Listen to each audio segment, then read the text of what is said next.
As the sun painted the Arizona Territory's red rock canyons in crimson and gold, Little Hawk caught an impossible whisper on the evening breeze, drum beats where no drums should be. Following ancient tracking skills passed down through generations of Apache scouts, he discovered what no settler had found in 10 years, a hidden grotto carved into the towering cliffs. There, defying both nature and solitude, lived Sarah McAllister, a widow who'd built her own sanctuary far from the prying eyes of both settlers and tribes. In that moment, watching her tend her secret garden beneath the canyon walls, Little Hawk faced a choice that would challenge everything he'd been taught about the divide between their peoples. What happened next would become a legend, whispered around campfires for generations to come. Before we jump back in, tell us where you're tuning in from. And if this story touches you, make sure you're subscribed, because tomorrow I've saved something extra special for you. Little Hawk's fingers traced the worn leather of his medicine pouch, each crease a memory of the 20 summers he'd served as scout for his people. Within its depths lay the sacred items that marked his path: a golden eagle feather from his first vision quest, a smooth riverstone blessed by his grandfather, and dried sage bound with sinew, each object a testament to duty and heritage. The morning sun had barely kissed the eastern rim of the canyon when he began his patrol. His moccasins moved silently across the rust-colored earth, leaving no trace of his passing. This was his way, learned from his father before him, who had also walked these ancient paths as a scout. The elders said Little Hawk had inherited more than just his father's keen eyes. He carried the same quiet wisdom, the patience to read both the land and its people. His reputation among the Apache bands was one of respect, tinged with solitude. They called him "he who listens to stones" for his ability to read the desert's secrets, to find water where others saw only dust, to spot danger in the subtle shift of shadows. But few knew the weight of silence that accompanied such gifts. The settlers who glimpsed him on his rounds spoke of him in whispers. To them, he was the shadow scout, a figure who materialized from the heat waves to warn of approaching danger or guide lost children home. He had earned their cautious trust through years of measured diplomacy, though he kept their gratitude at arm's length. Experience had taught him that trust, like the desert streams, could run dry without warning. Today's patrol took him along the western ridge, where the morning light revealed fresh signs of movement. A broken twig here, a disturbed stone there, small details that wrote stories across the landscape. His medicine pouch swayed gently against his hip as he crouched to examine a partial footprint. The mark was different from the usual patterns, left by settlers' boots or Apache moccasins. Rising slowly, Little Hawk lifted his face to the wind, letting the breeze carry its messages. 20 years of scanning these horizons had taught him that change often came on the wind first, in the scent of distant smoke, in the altered flight patterns of eagles, in the whispered warnings of dust devils that danced across the mesas. He remembered his grandfather's words, spoken on the night he received his medicine pouch: "The land speaks to those who learn its language, grandson. But remember, the greatest wisdom often comes wrapped in mystery." Those words echoed now as he studied the unfamiliar signs before him, his weathered hands adjusting the leather straps of his pouch with practiced ease. The position of scout carried more than just the duty of surveillance. It required a delicate balance between two worlds: the ancient ways of his people and the ever-encroaching tide of settler civilization. Little Hawk had watched the balance shift over the years, had seen how fear could poison both sides, like a rattlesnake's venom, yet he maintained his vigil, believing that understanding could grow even in the rocky soil of suspicion. His solitary patrols had become more than just duty. They were his meditation, his connection to something larger than the conflicts of men. In the embrace of the canyon winds, beneath skies vast enough to humble any human pride, he found a peace that eluded him in the camps of either his people or the settlers. In the fading light of her grotto, Sarah McAllister opened her leather-bound journal, its pages stained with the red dust of her chosen home. Her fingers, once soft with privilege, now calloused from survival, traced the elegant script of entries dating back to Boston. 10 years of transformation captured in ink and determination. April 15, 1863, Boston, my last evening at the Henderson Ladies' Society. How they tittered behind their fans when I announced our departure for the territory. "But darling," Elizabeth Warner said, "whatever will you do without your piano?" They cannot fathom that music exists in places without parlors. Sarah smiled at her younger self's naivete. The desert had taught her that music lived in wind through canyon walls, in rainfall on stone, in the midnight song of coyotes. Her piano sat in some Boston drawing room now, likely being played by hands that had never known the grip of a pickaxe or the texture of medicinal herbs. September 3rd, 1863. On the trail. James insists we press on despite the fever spreading through. The wagon train, his stubbornness, usually such a comfort, worries me now. The medicine woman from the Butterfield stage warned us about water from the last creek. The entry ended there, smudged with tears from a decade past. James had died 3 days later, his final words a whispered apology for bringing her so far. From home. But it wasn't home she'd lost. It was the woman she'd been, the one who measured life by social calls and proper tea times. December 25th, 1863, Canyon Sanctuary, first Christmas alone. Found this grotto after 2 months of wandering. The settlers in the valley below think me dead, and perhaps Sarah Henderson of Boston is. But Sarah McAllister lives. Today, I completed the stone steps to the upper cave. My hands bleed, but my heart beats stronger than ever. She'd learned to write with candor in these pages, to face her fears and victories with equal honesty. The journal became her companion through those first brutal months of solitude, witnessing her transformation from society wife to woman of the wilderness. July 18th, 1864. Discovered a spring behind the north wall today. James would laugh to see me now, covered in mud, dancing like a child. But I understand now what he loved about this wild country. Every discovery feels earned, every success tastes of freedom. The pages that followed chronicled her education by the land itself. Entries detailed which plants healed, which berries fed, how to read weather in the clouds and time in the stars. She'd written of failures too. The first garden lost to frost, the roof that collapsed in a storm, the days of hunger before she learned to set snares. March 3rd, 1865. The Apache passed below today. They don't know I'm here, and I've learned to stay hidden, but I watch them with James's spyglass. Their movement holds such grace, their knowledge of this land so deep. I find myself studying them as I once studied my finishing school lessons, but these teachings matter. Sarah closed the journal, running her hand over its worn cover. A decade of solitude had taught her that loneliness and strength could twine together like desert vines, creating something both vulnerable and unbreakable. She'd built more than just a home in this canyon. She'd built herself anew, pieced together from Boston manners and frontier wisdom, from loss and discovery, from fear and fierce joy. The last light of day painted her grotto's walls with amber shadows. Tomorrow she would add a new entry, never suspecting that her carefully guarded solitude was about to be transformed by a pair of keen eyes and silent footsteps on the canyon rim above. Before dawn each morning, Sarah grasped the smooth oak walking stick that had been James's last gift to her.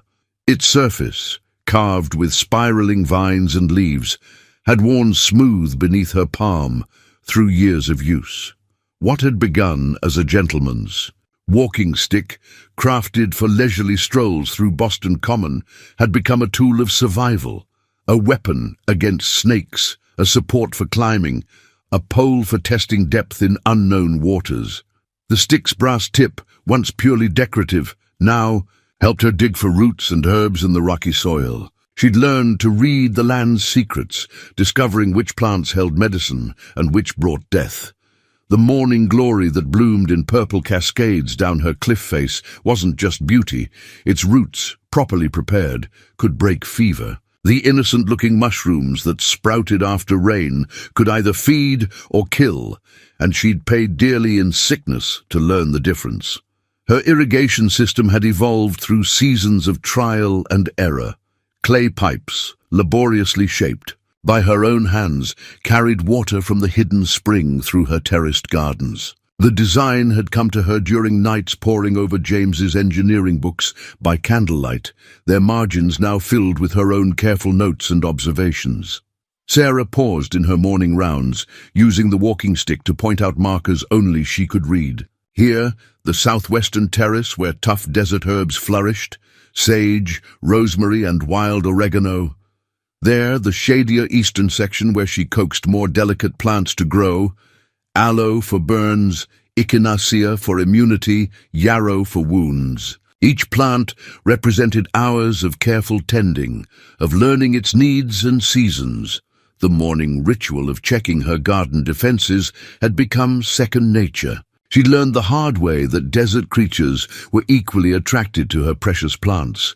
Careful arrangements of thorny branches protected tender shoots from rabbits, while elevated platforms kept the more delicate herbs safe from foraging. Deer.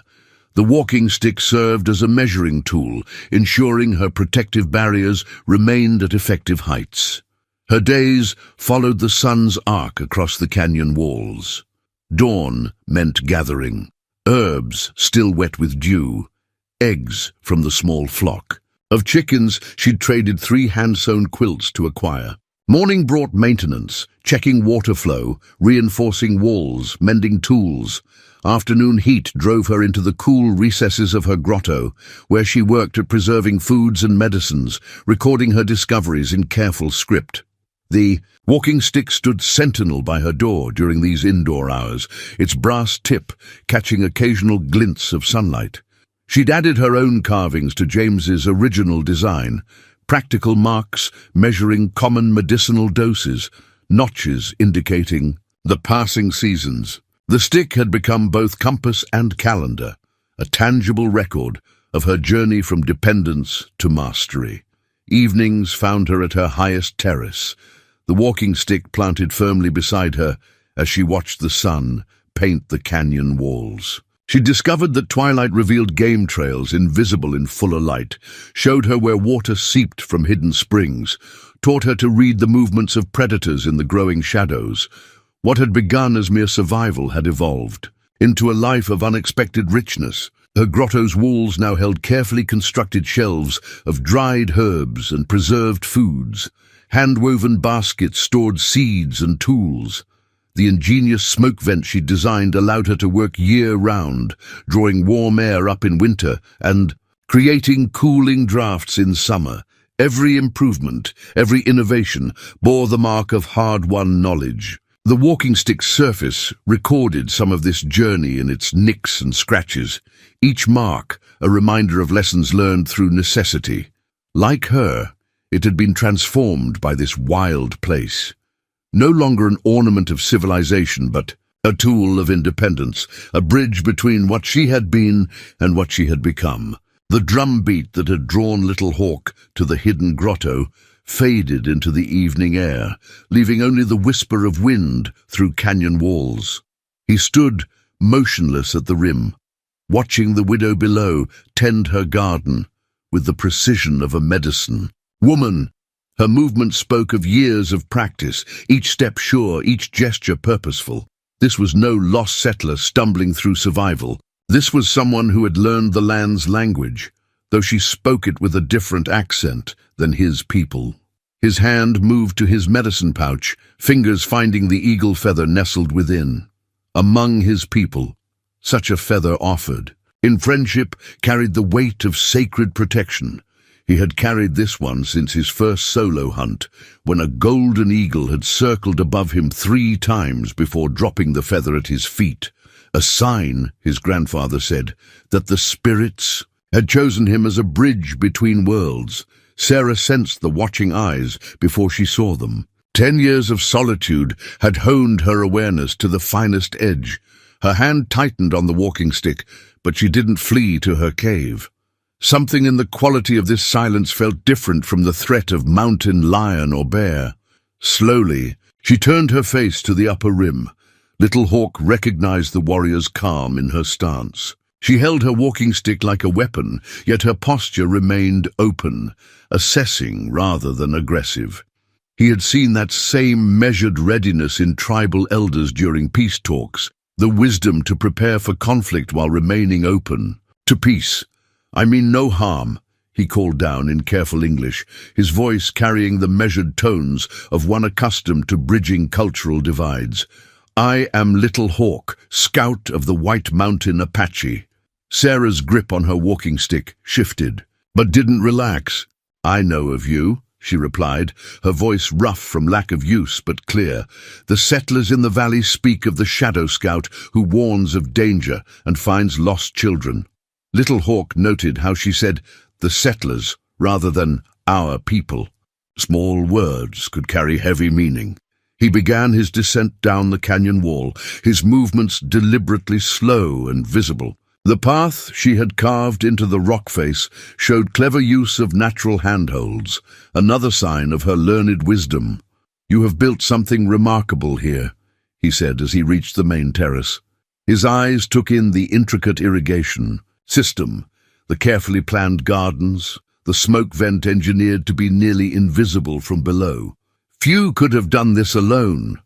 Not all strength lies in numbers, Sarah responded, but her stance softened slightly. She recognized respect when it was offered, having learned to hear truth in tone rather than words alone. Little Hawk inclined his head in acknowledgement. The land has taught you well.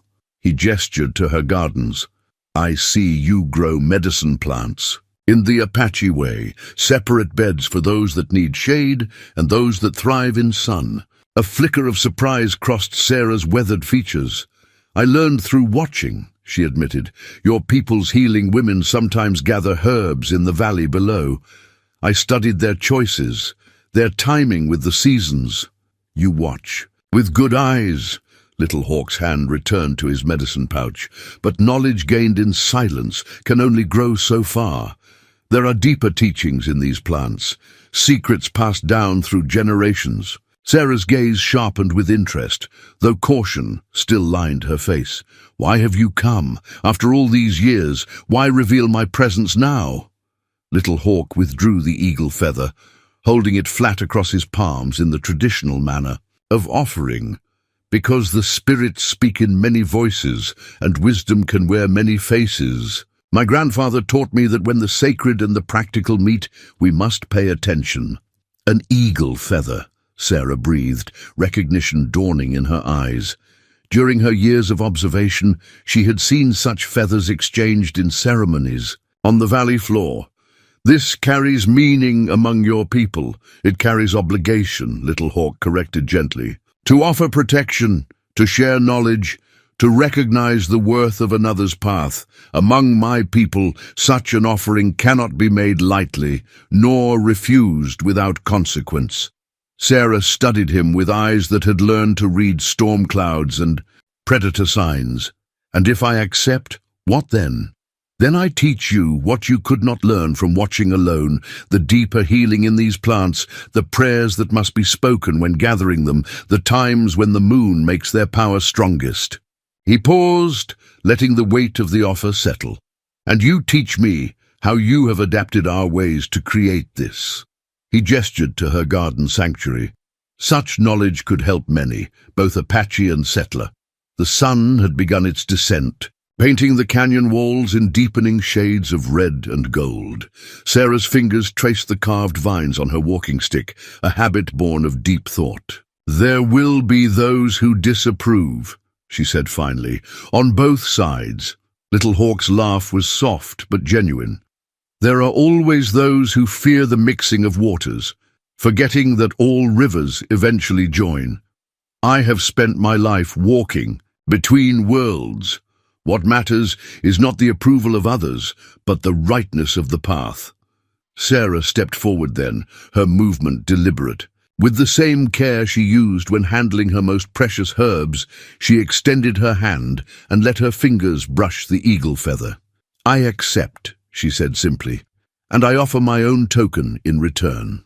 She reached into a pocket of her worn dress and withdrew a small leather pouch. "Seeds," she explained, "from plants I've crossbred to survive the harshest seasons. New medicine for an ancient land." Little Hawk accepted the pouch with equal gravity, recognizing the years of knowledge it represented. As he tucked it into his medicine bag alongside his own sacred items, both of them understood that more than just objects had been exchanged. In the deepening twilight of the canyon, watched by ancient walls that had seen countless seasons of change, two paths had joined to form something new. Dawn painted the canyon walls in shades of amber when Little Hawk returned, carrying a clay vessel wrapped carefully in rabbit skins.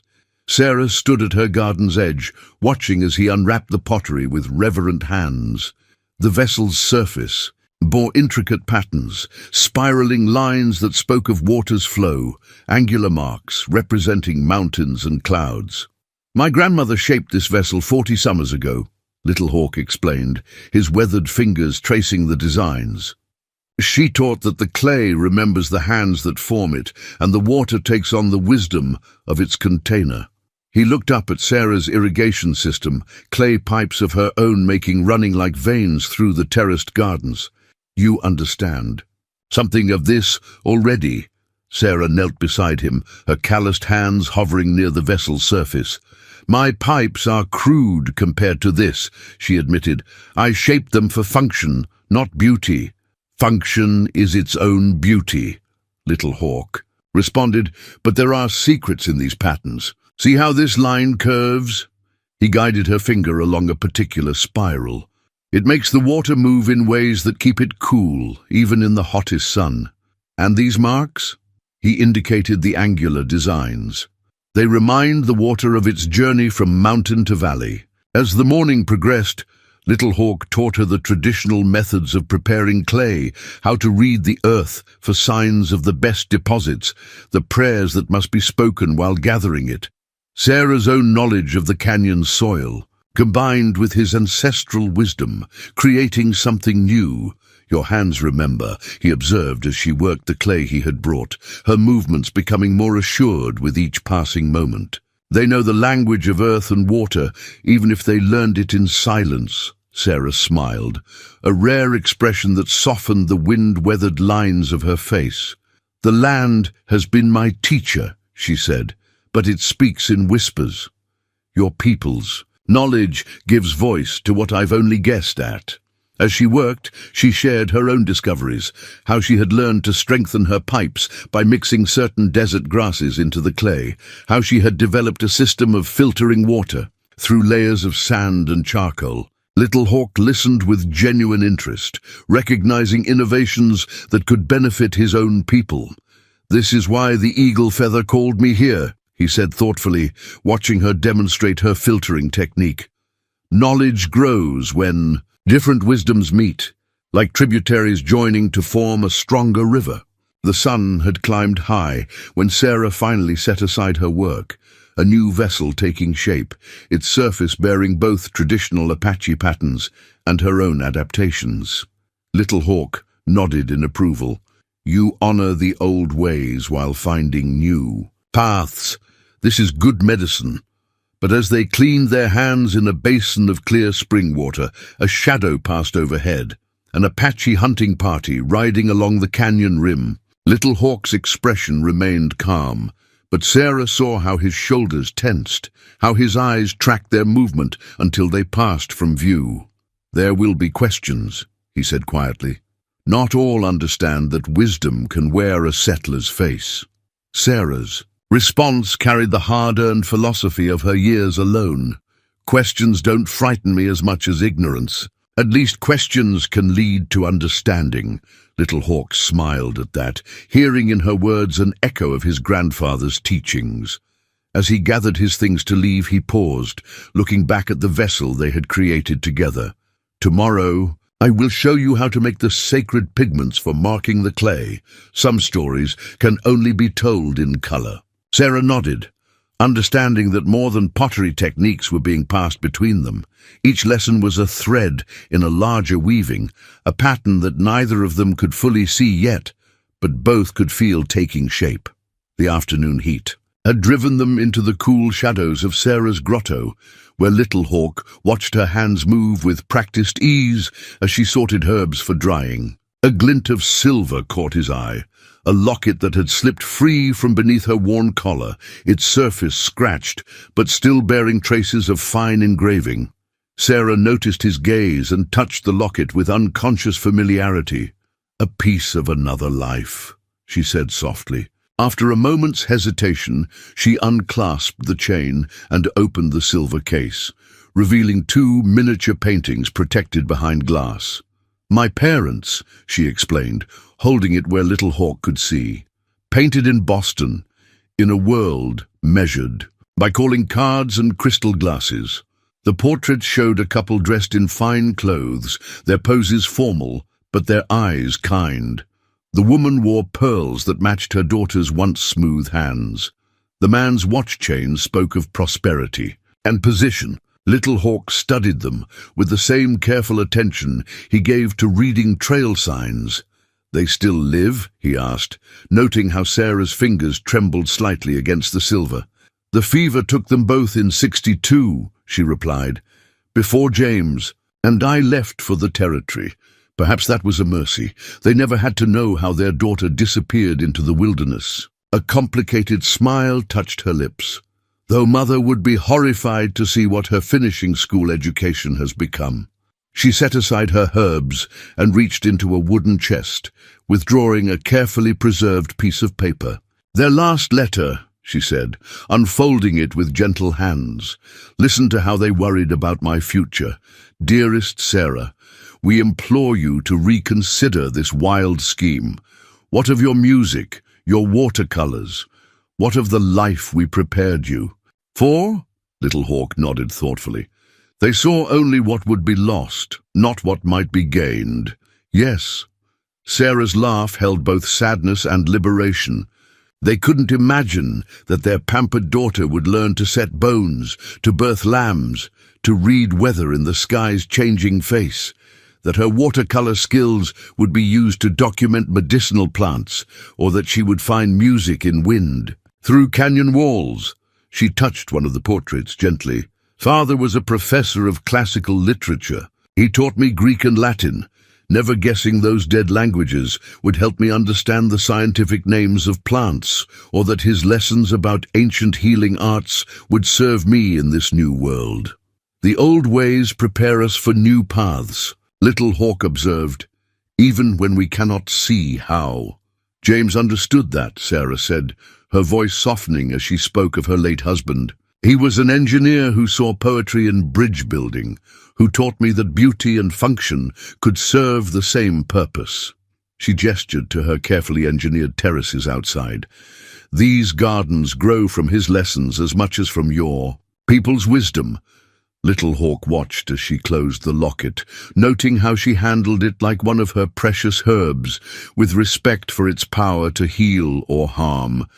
"You carry them with honor," he said, "not as chains to the past, but as roots that grow deeper than Boston soil." Sarah's eyes met his, recognizing the truth in his words. "When I first came here, I tried to forget everything of that life. I thought survival meant erasing who I had been."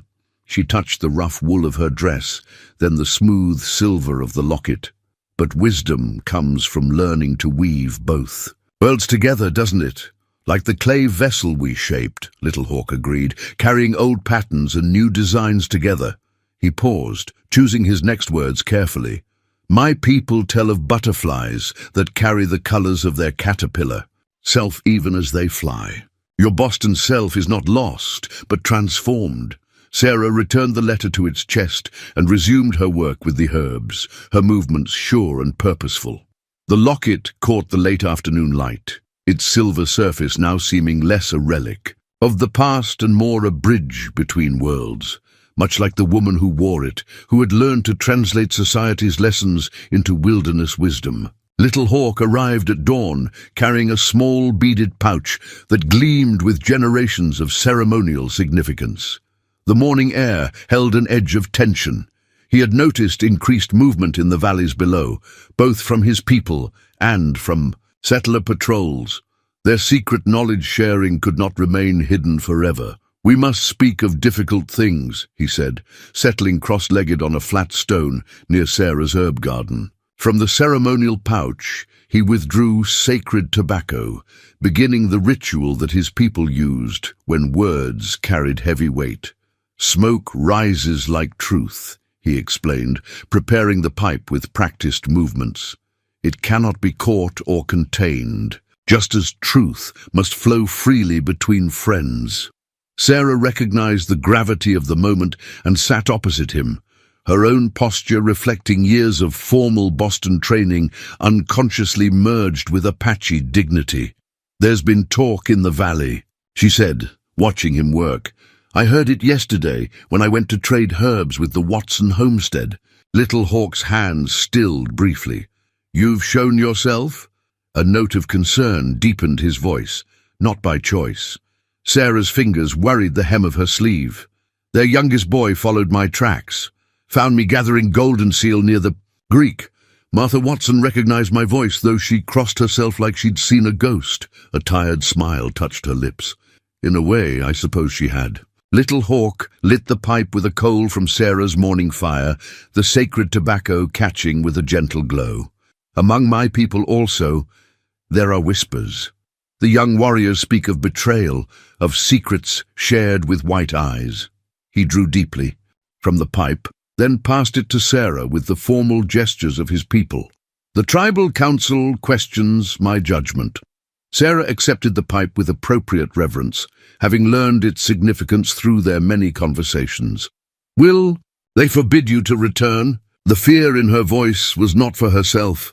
10 years of solitude had taught her self-reliance, but for the friendship that had brought such unexpected richness to her life. "They cannot forbid what they do not understand." Little Hawk's voice held the patience of one long accustomed to walking between worlds.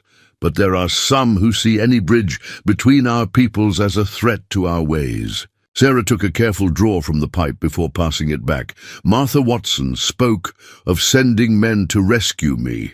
They cannot understand that I need no rescue, that this life is my choice." She gestured to her thriving gardens, the smoke-cured, herbs hanging from her cave's mouth, the innovative tools that blended settlercraft with Apache wisdom. "This is who I am now." "Two rivers joining," Little Hawk nodded, "creating a new path through ancient stone." He tapped the spent tobacco into the earth with ritual care. "But rivers can be dammed by those who fear their flow." The morning sun had climbed higher, burning away the dawn mist, but not the weight of their concerns. Sarah stood, brushing dust from her skirts with unconscious propriety. "What do we do?" Little Hawk returned the pipe to its beaded pouch. "Each movement measured and thoughtful. We continue. Knowledge shared is like water seeping through rock. It will find its way, wearing new channels through old barriers." He rose, adjusting the medicine pouch at his hip. "But we must be cautious. The time is coming when both our peoples must decide if wisdom can wear many faces." Sarah touched the eagle feather she now wore, braided into her grey-streaked hair. "Whatever comes," she said with quiet determination, "we have chosen our path." "Yes," Little Hawk agreed, scanning the canyon rim for watching eyes. "But others may try to choose differently for us. Be vigilant, friend of my heart. The storm gathers before the rain falls." Little Hawk saw the storm coming before the first. Clouds gathered. The desert spoke its warnings in a language he'd learned from childhood. The nervous flutter of birds heading to lower ground. The strange stillness in air that usually danced with heat waves. The peculiar yellow cast to the morning light. But it was Sarah who recognized this wasn't just another summer storm. "The pressure's dropping too fast," she said. her Boston-educated mind applying scientific understanding to what his instincts told him. She stood at the entrance of her deeper cave, the one she called her storm shelter, watching the sky with worried eyes, like the nor'easters that used to sink ships off Massachusetts Bay. Together they worked with the urgent efficiency of those who understand nature's deadly moods. Sarah's years of solitude had taught her to prepare for disaster, while Little Hawk's tribal knowledge filled the gaps in her planning. They moved her precious herbs and medicines to the storm shelter, secured her garden's irrigation systems, and reinforced the protective barriers around her terraces. "The cave goes deeper than you'd think," Sarah explained as they carried in the last of her crucial supplies. "Found it during my second winter here. It saved my life more than once." The shelter's walls bore the marks of her improvements, carefully carved niches for storage, a sophisticated ventilation system that would keep them breathing even if the entrance became blocked, multiple passages that could serve as escape routes. Little Hawk examined her work with approval. "You think like an Apache scout, always planning for the worst, while hoping for better." The storm hit with the fury of a sky spirit's rage. Wind howled through the canyon like 1,000 angry voices, carrying stinging sand and debris. Rain fell in sheets so dense they seemed solid, transforming the usually dry canyon into a network of raging streams. In the shelter's protected darkness, Sarah and Little Hawk listened to nature's violence while tending a small fire she'd engineered to burn safely, even in the enclosed space. "Tell me about the worst storm you've weathered," Sarah asked, her voice steady despite the chaos outside.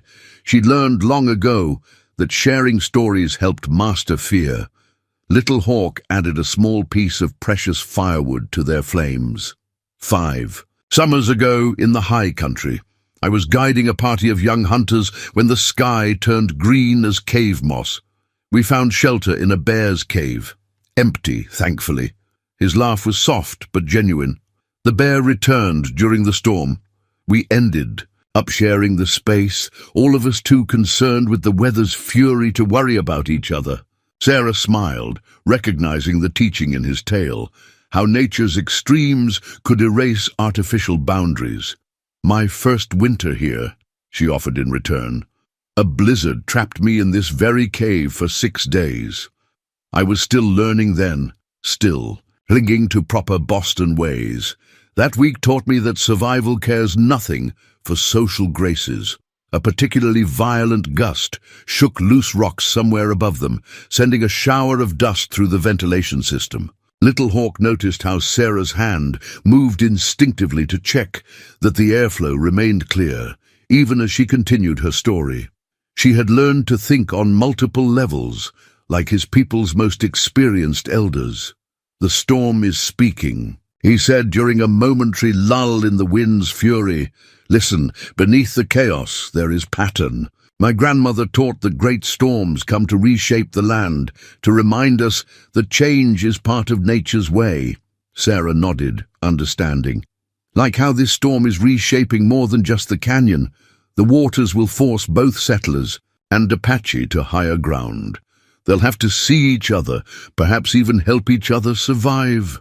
"You see clearly," Little Hawk approved.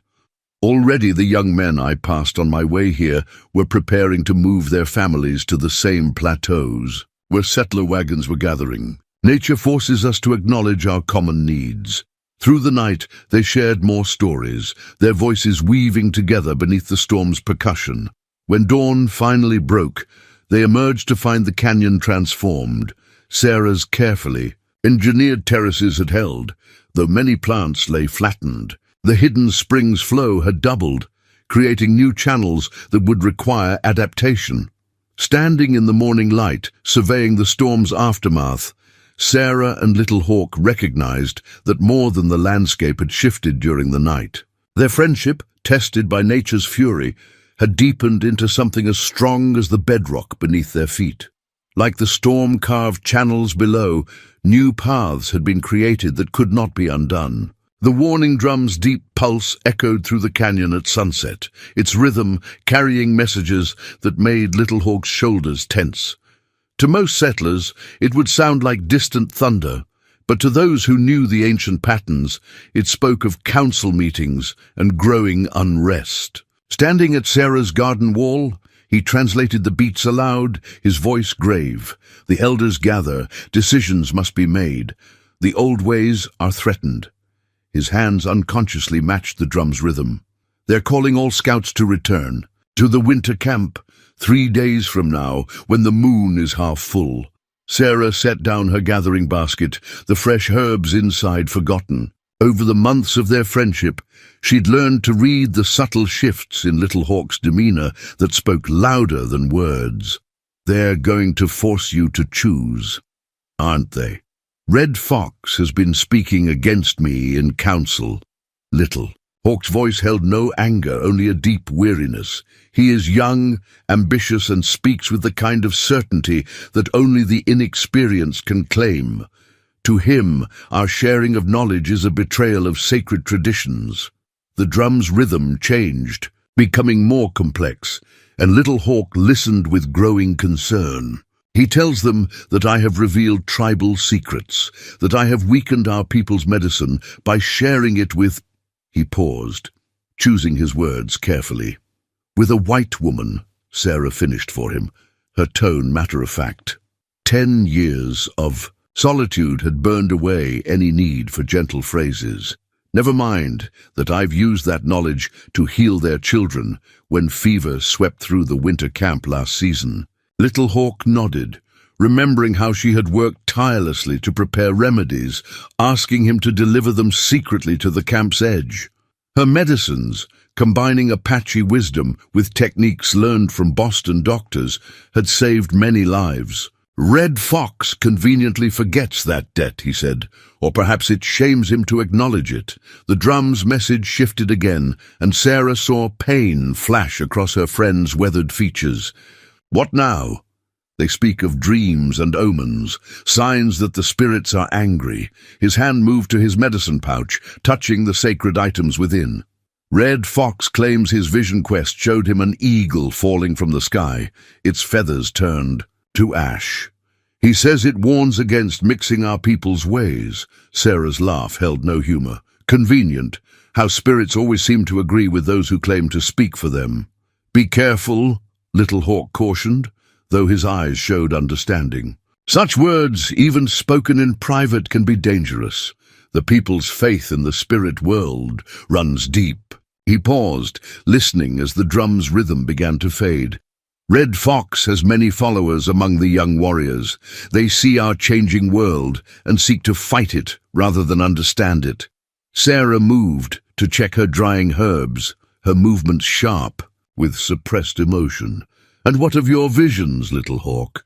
What do the spirits tell you? He was quiet for a long moment, watching the sunset paint the canyon walls in shades of blood and gold. My grandfather taught me that spirits speak through more than dreams. They speak through the success of a healing, through the strength of a friendship, through the growth of understanding between peoples. His hand gestured to her thriving gardens. What we have built here, is this not also a sign? The drum's last echoes faded into evening silence, but its message hung heavy in the air between them. Sarah touched the eagle feather in her hair, its presence both comfort and concern. 3 days, she said softly. What will you tell them? Little Hawk's response carried the weight of one who had long walked between worlds. I will tell them. Truth, though they may not wish to hear it. That medicine belongs to no single people, that wisdom grows stronger when traditions meet and merge, that the future cannot be stopped any more than the river's flow. The gathering dusk cast long shadows across Sarah's terraced gardens, where Apache healing plants grew alongside settler herbs in rows that spoke of both peoples' knowledge. Like the plants themselves, their friendship had grown deep roots, drawing strength from 2 different traditions to create something new and vital. Whatever comes, Sarah said finally. We have proved that understanding between our peoples is possible. They cannot unknow what we have shown them.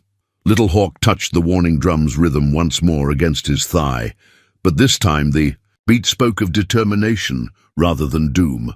No, he agreed, they cannot unknow it, and therein lies our hope. Sarah discovered the broken fence post at dawn, its splintered wood still fresh enough that sap glistened in the early light. The crude cross carved into its surface needed no interpretation. Some of the valley settlers had decided to take matters into their own hands. Next to it lay her overturned herb baskets, the carefully dried medicines trampled into the dust, and a note scratched in rough letters. Which woman walk with Indians? She was gathering the scattered herbs when Little Hawk materialized from the morning shadows. One look at the scene, and his hand went to his knife. But Sarah shook her head. Violence won't solve this, she said, her voice steady despite the tremor in her hands. It will only prove their fears right. They destroyed medicine meant to heal their own people, Little Hawk observed, helping her salvage what herbs they could. Fear makes men blind to their own interests. Sarah's fingers brushed the crude cross carved into the post. When I first came west, I thought I was leaving behind Boston's rigid thinking. Now I see that walls in the mind travel wherever people go. She straightened, brushing dust from her skirts with the unconscious gesture of her proper upbringing. Martha Watson warned me this might happen. Her husband Samuel has been stirring up the valley folk, speaking of dark arts and heathen alliances. Little Hawk examined the tracks around the destruction, reading the story written in disturbed soil. 3 men, one with a limp. They came, before first light, carrying torches they didn't light. His voice held the professional detachment of a scout, but Sarah saw how his jaw tightened. They know where to find you now. They've always known, Sarah replied, beginning to sort through the ruined herbs. What's changed is their courage to act. The drought has made everyone afraid, and afraid people need someone to blame. She held up a handful of crushed golden seal. These could have helped their fevered children, but they'd rather destroy it than accept help that bridges our worlds. The morning sun climbed higher, casting harsh light on the scene of destruction. Little Hawk helped Sarah right her baskets, his movements deliberate and controlled. Samuel Watson, he said thoughtfully. He lost a brother to Apache arrows 5 summers ago. Grief can curdle into poison if it's not cleansed. And now he sees his wife trading for my medicines, his neighbors speaking of the healing woman in the hills. Sarah's laugh held no mirth. A woman who should be dead, who lives alone but thrives, who learns Apache ways. No wonder he fears witchcraft. It's easier than accepting that his world is changing. Little Hawk touched the broken fence post, his weathered fingers tracing the crude cross. My people also speak of witchcraft, he said quietly. Red Fox calls you a spirit stealer, claims you take our medicine power for dark purposes. Fear wears many faces, but its heart is always the same.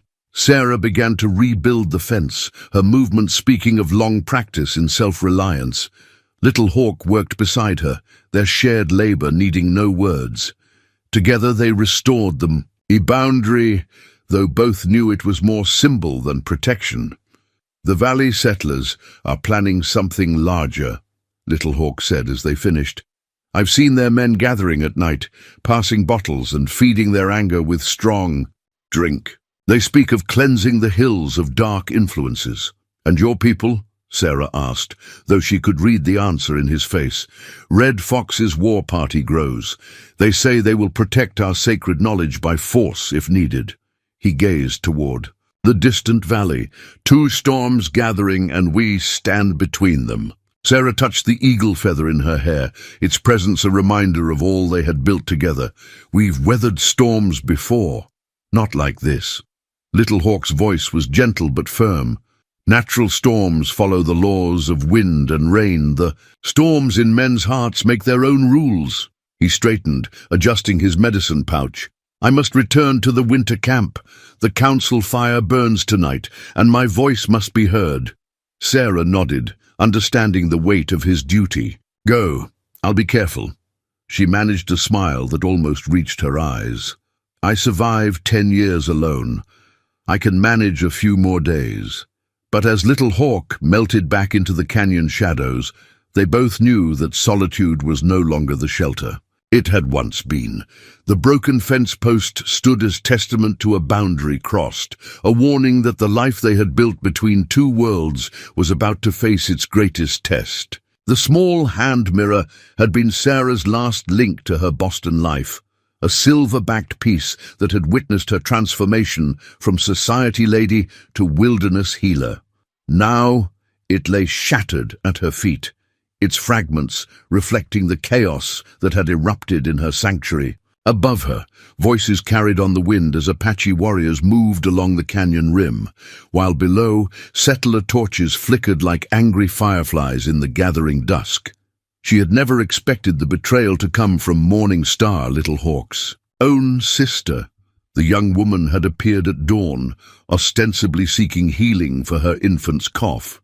Sarah had welcomed her, sharing the remedies she and Little Hawk had refined together. Only when the warning drum's sudden rhythm sent Morning Star hurrying away did Sarah understand. The visit had been to confirm her location for both hunting parties. The mirror had shattered when the first rocks fell from above, deliberately dislodged by warriors following Red Fox's orders. Sarah gathered her most essential medicines with practiced speed, her Boston-bred hands steady despite the betrayal burning in her chest. The mirror's broken pieces caught the last sunlight, throwing fragments of fire across her cave walls. "Morning Star!" Little Hawk's voice carried from somewhere above, heavy with disbelief. "Why?" His sister's response rang clear in the canyon air. "Because you forgot your people's ways, brother. Because this white woman has turned you from our path." A pause, then softer. "The council would have banished you. This way, at least, you can regain your honor by standing with us." Sarah heard the pain in Little Hawk's reply. "And who will heal your son's cough when winter comes? Who will remember the medicines we've created together, stronger than either tradition alone? Better he should cough than grow up in a world where our sacred ways are given to outsiders." Red Fox's voice now, sharp with triumph. "See how easily your weakness was turned against you, Little Hawk. Even your own blood chooses tribal loyalty over your betrayal." Below, Samuel Watson's voice carried up from the valley floor. "Smoke her out. The witch has turned even the savages against their own kind. She's a demon in woman's form." The mirror fragments showed Sarah multiple views of her world falling apart. Little Hawk, surrounded by warriors on the rim above, settlers advancing. With torches below, her carefully tended gardens caught between two waves of destruction. 10 years of solitary peace shattered by fear, wearing different faces. "You speak of loyalty?" Little Hawk's voice had taken on the formal tones he used in council. "Let me tell you what I have seen of loyalty. I watched this woman prepare medicines, day and night when fever struck our winter camp. She did not ask if the sick were Apache or settler. She did not demand payment or praise. She stole our sacred knowledge." Red Fox's answer carried the heat of long-nursed grievance. "Knowledge cannot be stolen," Little Hawk responded. "Like water, it flows where it will. Our ancestors knew this. Why do you think they shared healing wisdom with other tribes? Because they understood that medicine belongs to all who suffer." Sarah used these precious moments to gather her most important possessions, the journal that documented their shared discoveries, the eagle feather that symbolized their bond, the herbs they had developed together. The mirror fragments showed her multiple images of herself moving through the cave, each reflection a different piece of who she had become. A settler's voice carried up from below. "Samuel, there's Apache warriors on the rim. They've come to defend their witch." "No!" Red Fox shouted down. "We've come to cleanse our tribe's honor. The woman has corrupted our ways." In that moment of confusion, Sarah saw her chance. While both groups focused on each other, she could slip away through the hidden back passages she'd spent years preparing. But the thought died as quickly as it formed. Escape would mean abandoning everything they had built, letting fear triumph over understanding. Little Hawk must have sensed her decision. "Sarah," his voice held warning, "the eclipse passage. Remember what I taught you about moving in darkness?" But Sarah had already made her choice. She stepped to the cave's entrance, empty hands raised to show she carried no weapons. The mirror, fragments at her feet, caught her image from multiple angles. Boston lady, wilderness survivor, healer, friend, bridge between worlds. "Look at yourselves." Her voice, unused to shouting, nevertheless carried to both groups. Apache warriors, ready to spill blood over shared medicine. Settler men prepared to burn knowledge that could save their children.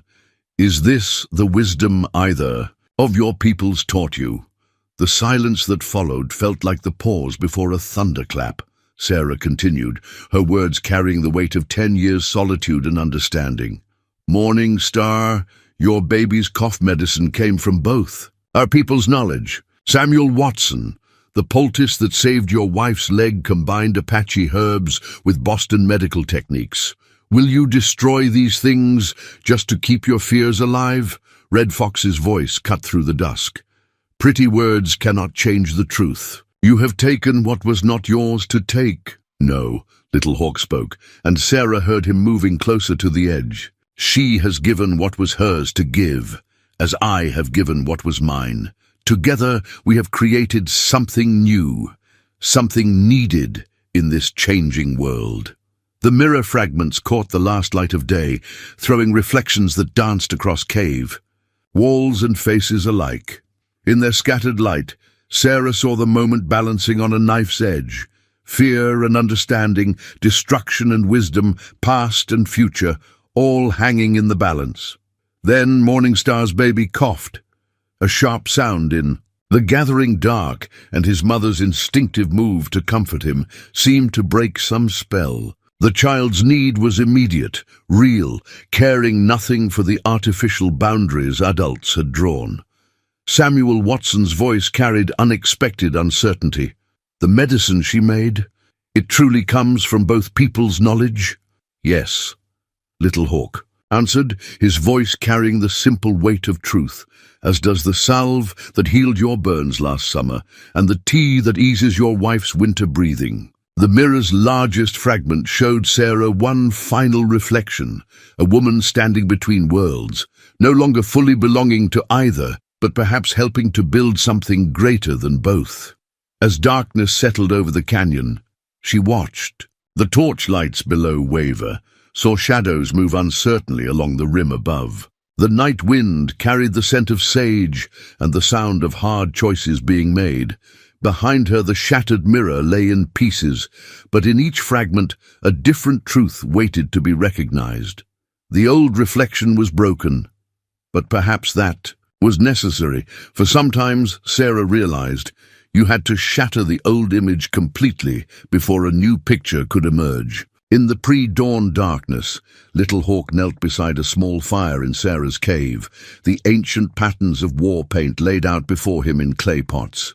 Each color carried generations of meaning: red ochre for strength, black for spirit walking, white for the ancestors' wisdom. His hands moved with ritual sureness, though his heart felt the weight of what was to come. "You don't have to stay," he told Sarah, who watched from across the flames. "The hidden paths could take you to safety." Before full light, Sarah continued grinding medicines with her stone mortar, the rhythmic sound matching his paint preparation. "This is my home," she said simply. "More than that, it's what we built together. I won't abandon it to fear." Little Hawk began the sacred application, starting with a line of red ochre from his left temple to jaw. "My grandfather would say, 'You have an Apache spirit in a settler's body.' Your grandfather," Sarah noted, "is not here to help us face the council at midday." She set aside her mortar and picked up one of the paint pots. "Show me the patterns. If we're to defend what we've built, I should understand its deepest meanings." Little Hawk's hands stilled. Teaching war paint patterns to an outsider crossed. Yet another boundary. But hadn't their entire friendship been about transcending such limits? He dipped his fingers in the black paint and demonstrated the first sacred line. "This speaks of night vision, seeing truth in darkness." Sarah followed. his movement precisely, adding the line to his right temple with surprising skill. Her fingers, so sure with healing herbs, showed the same steadiness with warrior's paint. And this one, she touched the white clay. Protection, he explained, not just of body, but of spirit. The ancestors watch through these marks. He felt the weight of tradition in every line, even as they broke with it. In the old days, warriors would fast and pray for 3 days before applying these patterns. "We don't have 3 days," Sarah observed, adding the protective white streak with careful precision. "But perhaps the spirits understand that too." Little Hawk smiled despite the gravity of their situation. "You sound like my grandfather now." As the patterns grew on his skin, Little Hawk shared their meanings. The zigzag of red across his forehead for lightning's power, the black circles at his cheekbones for owl's wisdom in darkness, the white handprint over his heart for the touch of ancestral guidance. "There's a pattern here," Sarah said thoughtfully, stepping back to study her work. "Like the way different herbs work together in medicine. Each mark strengthens the others." "Yes." Little Hawk felt a surge of pride in her understanding. "The patterns are a kind of medicine themselves. They prepare the spirit as much as the body." Sarah cleaned her hands on a cloth, leaving streaks of sacred colors. "Will the council accept my presence?" "They must." Little Hawk stood, feeling the power of the patterns settling into his skin. "You are part of this medicine now. The paint on my face comes from your hands as well as mine. That makes you part of the ceremony." The rising sun sent its first rays into the cave, catching the paint pots and making them glow like ember. Sarah began packing her medicine bundles, proof of their shared knowledge and its value. "What will you tell them?" "Truth," Little Hawk replied, checking his reflection in a pool of still water. The warrior who looked back wore paint applied by both Apache and settler hands, perhaps the first such occurrence in his people's history. That medicine grows stronger when different wisdoms flow together, that the future cannot be stopped by holding to the past alone. He touched the white handprint over his heart, feeling the rightness of their preparation. "The patterns say we must be both strong and wise today, strong enough to stand before their anger, wise enough to show them a better path." Sarah nodded, her own face showing the calm of one who had faced solitude and fear and found strength in both. Outside, they could hear the first drums beginning, calling the council to gather. The paint on Little Hawk's face dried in the morning air, each pattern a testament to what they had created together, tradition and innovation, past and future, two people's wisdom made stronger by sharing. The council fire cast dancing shadows across the gathered faces of the tribe. At its center, Chief Grey Wolf sat with the ceremonial eagle feather of leadership upright in his silver hair, its white tip catching the firelight. Before him stood Little Hawk, the war paint patterns stark against his skin, while Sarah waited. At the edge of the circle, her presence both challenge and catalyst. "You bring a settler woman to our sacred council." Red Fox's voice carried outrage, but Little Hawk noted how the younger warrior's eyes kept darting to the chief's feather. This was about more than just their shared medicines. It was a battle for the tribe's future direction. Grey Wolf raised his hand for silence, his weathered features revealing nothing. "Little Hawk has invoked the right of medicine teaching. Even our oldest laws say such matters must be heard in council." The chief's eyes settled on Sarah. "Though never before has an outsider been part of that hearing. The medicines we bring know nothing of, insider or outsider." Little Hawk responded, his voice carrying the formal tones of council speech. "They ask only to heal." From the shadows, Morning Star stepped forward, her baby wrapped close against her chest. The infant's breathing sounded easier now, testament to Sarah's remedies. "My brother speaks truth about the healing," she said softly, "but Red Fox speaks truth about our traditions. How do we choose between them?" Grey Wolf's hand moved to touch. The chief's feather, a gesture Little Hawk had seen him make countless times when wrestling with difficult decisions. "Show us these medicines you have created together." Sarah moved forward with quiet dignity, laying out her medicine bundles. Each packet was wrapped in cloth marked with both Apache symbols and English words, a written language of healing they had developed together. "This one," she began, "combines your sacred red willow bark with settler's feverfew. Together they fight fever more strongly than either alone." The council members leaned forward despite themselves, healing wisdom carrying its own authority. Sarah continued, her voice steady. "This salve uses your people's knowledge of yucca, merged with techniques I learned in Boston hospitals. It heals burns clean, leaving less scarring." "And this proves what?" Red Fox interrupted. "That she can take our medicine ways and change them to settler ways?" "It proves that healing has no boundaries," Little Hawk countered. "Just as pain knows no tribe, medicine should know no limits." Grey Wolf raised the chief's feather, and silence fell immediately. "When I was a young warrior," he began in the storytelling voice that commanded attention, "I took an arrow in my chest. Our medicine man could not help me, nor could the settler. Doctor in the fort. It was an old Mexican curandera who saved my life, using knowledge that was neither Apache nor white." He looked at the medicine bundles thoughtfully. "Should she not have helped me because her wisdom came from different gods?" A murmur ran through the council circle. Red Fox stepped forward, his own war paint catching the firelight. "Chief, this is different. This woman lives in our sacred hunting grounds, learns our secret ways, and uses them to heal all who come to her," Morningstar interrupted, her voice carrying unexpected strength. "My son breathes easily now because she combined our knowledge with her own." She met her brother's eyes. "I was wrong to betray her location. Fear made me forget the debt we owe." Grey Wolf stood, the chief's feather casting a long shadow in the firelight. "Our ancestors survived by learning, by taking what was useful from each new thing they encountered. They did not fear new medicine.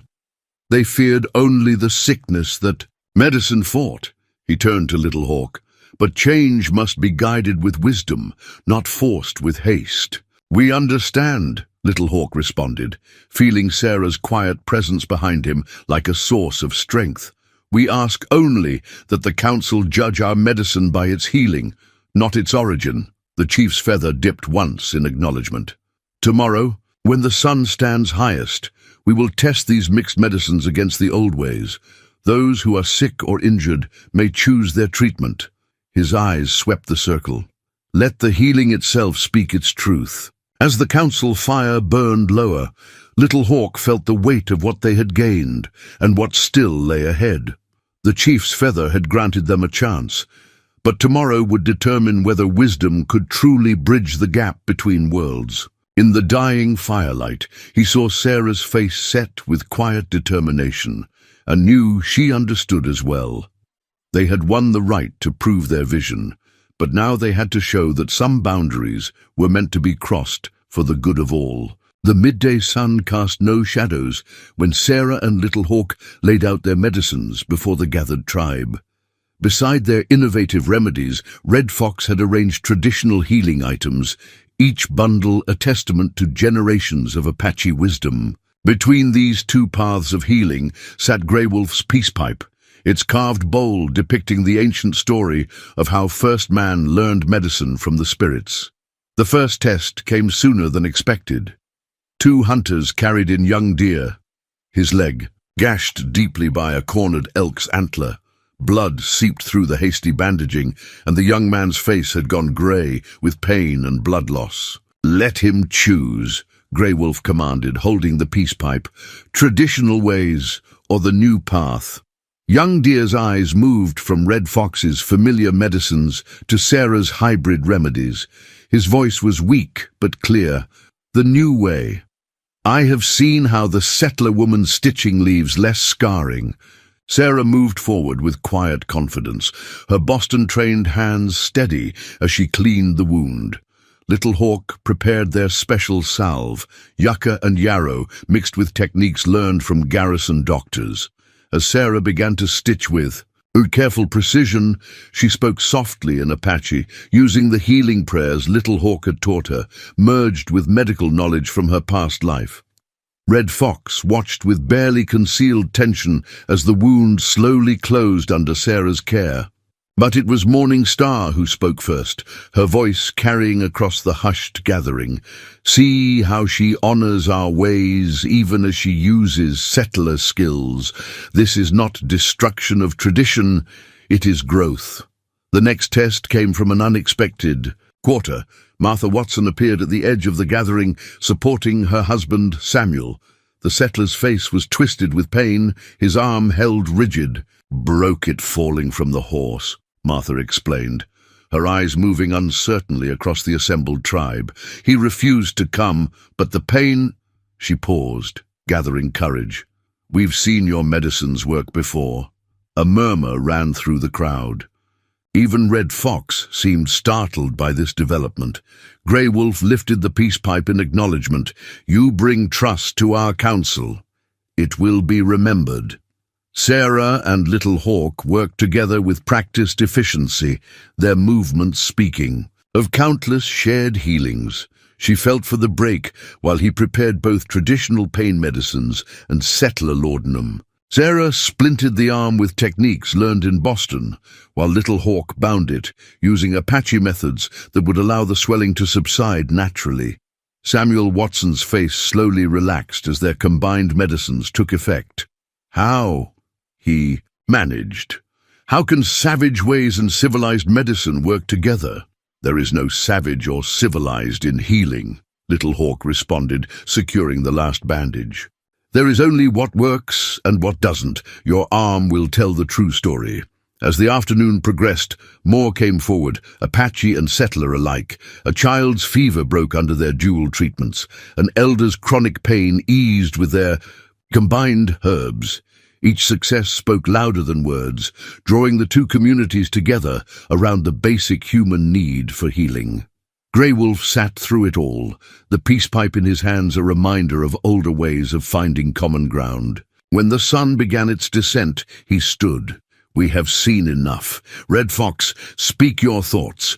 The young warrior's face showed internal struggle. "The medicines work," he admitted reluctantly. "But what of our sacred ways? What becomes of them?" Sarah stepped forward, her voice carrying the weight of 10 years' solitude and understanding. "Your ways are not lost, they are strengthened. Like a river joining the sea, they become part of something larger." She gestured to their medicines. "Every remedy we create carries the wisdom of your ancestors. We add to their knowledge, we do not replace it." Little Hawk lifted the peace pipe from Grey Wolf's hands, an action that drew gasps from the gathering. By tradition, only a chief could handle it during council.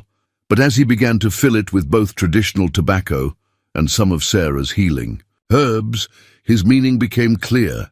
The pipe itself remained unchanged, but what it contained could grow and adapt. As the sun touched the horizon, Grey Wolf's grandmother, Ancient Walks, emerged from her medicine lodge carrying a small bundle wrapped in white buckskin.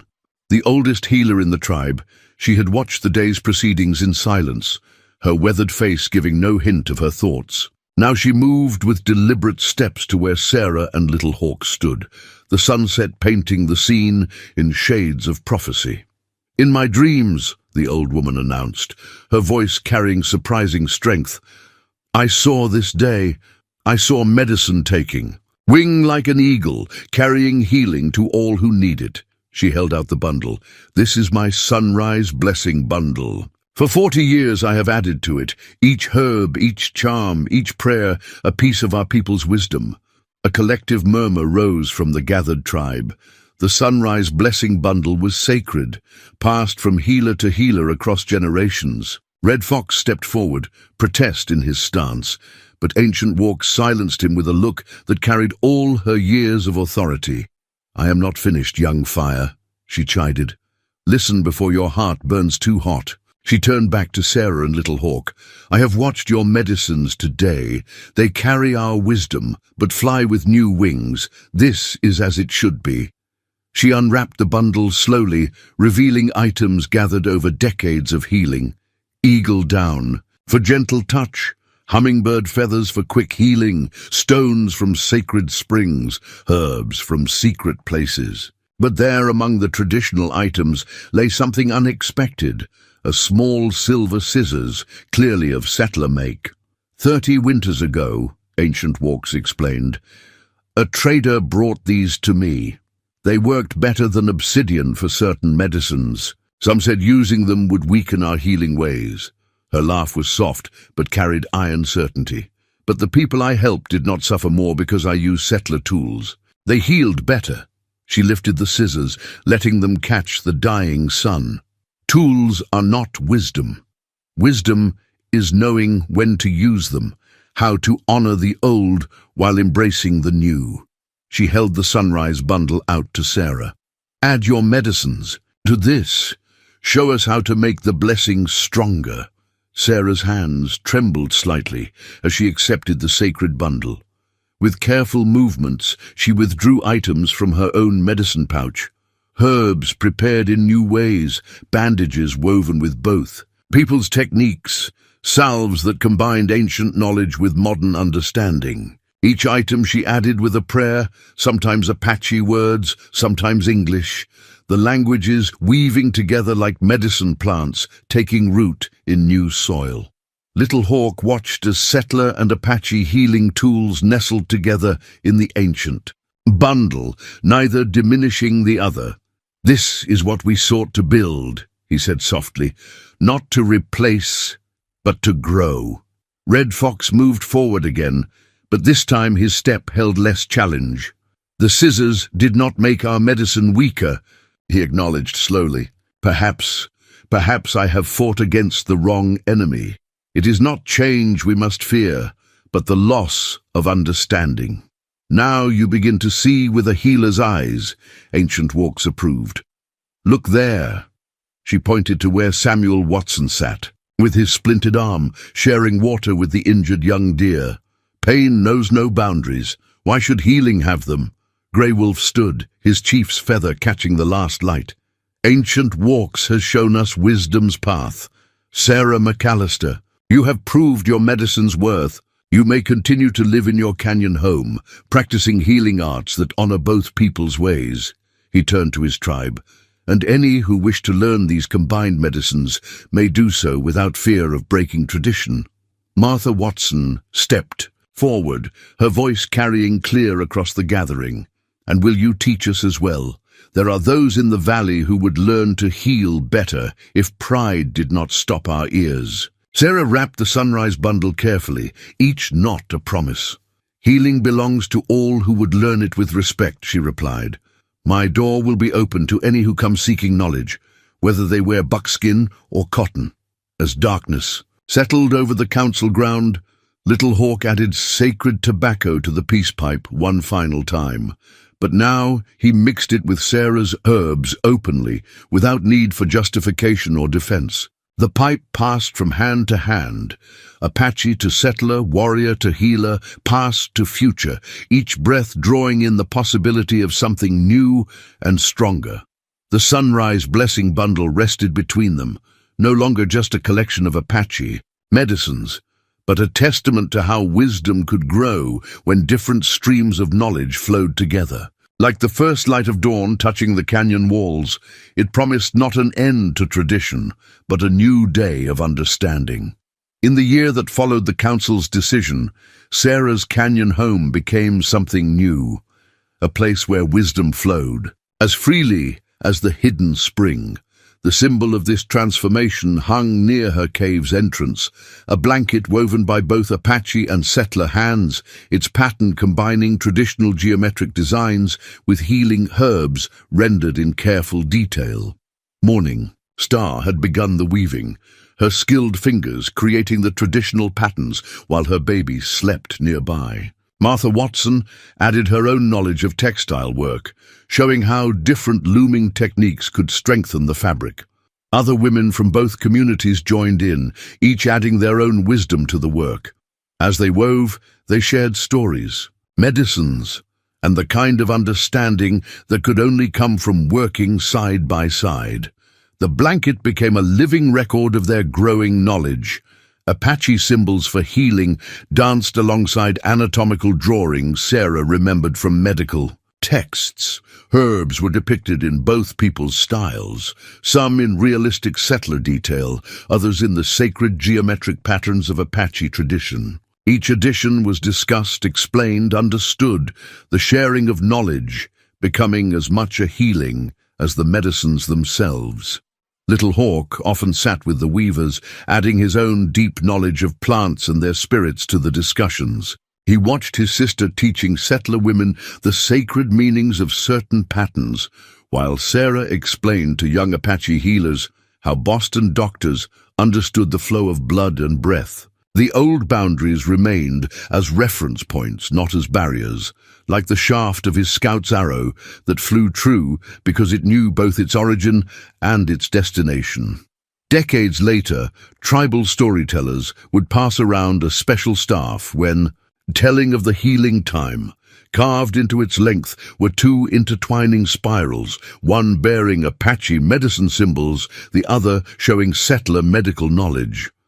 Between them, a single eagle feather remained firmly bound, its weathered shaft a testament to endurance.